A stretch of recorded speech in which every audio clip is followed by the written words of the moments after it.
တီလာနဲ့ထုံမွမ်းထားတဲ့စိတ်လေးကဘယ်တော့မှအပင်အိုဆွဲမချတော့မြတ်စွာဘုရားကဥပမာပေးထားတယ်ထောပတ်အိုးကြီးကိုရေထဲမြုပ်ပြီးတော့ခွဲတဲ့အခါအိုးခွဲတွေကတော့အောက်မှာကျန်ရင်ပဲထောပတ်တွေကပေါ်တက်လာမှာပဲမြုပ်လို့မရဘူးလေစီတို့ထောပတ်တို့ဆိုရေပေါ်တက်လာအဲ့ဒီတိုင်းပဲသီလပရိပါဝိတစိတ်ဆိုတာအောက်ဆွဲချလို့မရဘူးလေပေါ်တက်မှာပဲတဘာဝကအပေါ်ဆွဲယေကေစီကုသလဓမ္မာတဗ္ဗေတိဥဋ္ဌံဘာခင်ကမနိယ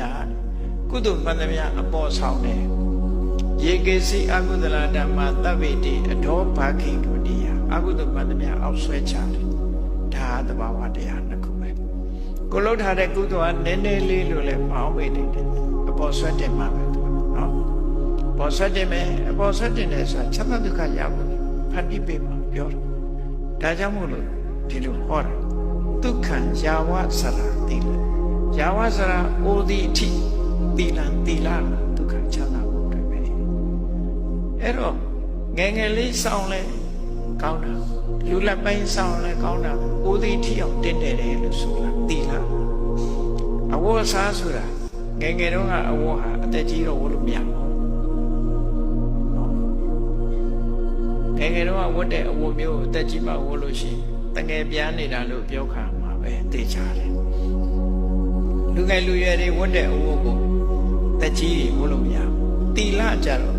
ကလေးငယ်လေးစောင်းလဲချီကျူးစရာလူလက်ပိုင်းစောင်းလဲချီကျူးအသက်ရွယ်ကြီးတော့လဲချီကျူးရမှာ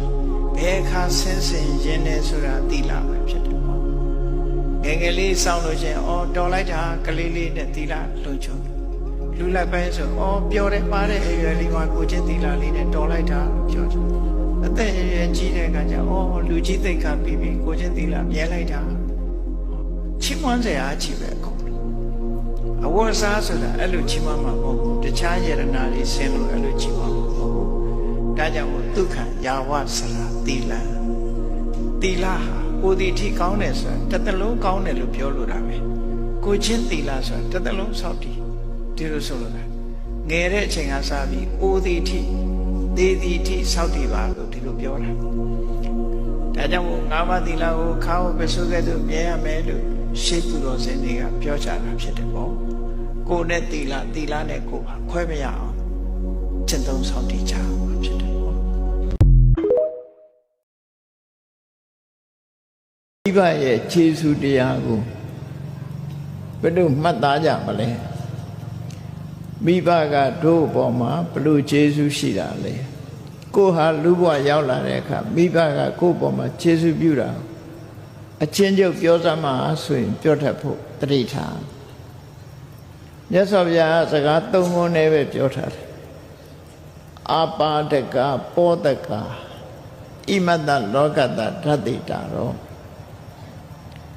မိဘတွေကကိုယ့်အပေါ်မှာကျေးဇူးပြုတယ်ဆိုတာတဲ့အာပါဒကကိုယ်ဆောင်းလျှောက်တယ်ဟုတ်တယ်ကိုယ်ဝန်တည်တဲ့အချိန်ကစပြီးတော့ကိုယ်ပေါ်မှာဆောင်းလျှောက်လာမွေးတဲ့အချိန်မှလည်းပဲစကားမပြောတတ်ခင်ငါစပြီးတော့ဆောင်းလျှောက်လာခဲ့အဲ့ဒါလို့ဆောင်းလျှောက်လာတယ်ပောဒကကိုယ်ကျွေးမွေးခဲ့တယ်ဣမတ္တလောကတ္တဓတ္တိတာရောဒီလောကကြီးပြတ်တဲ့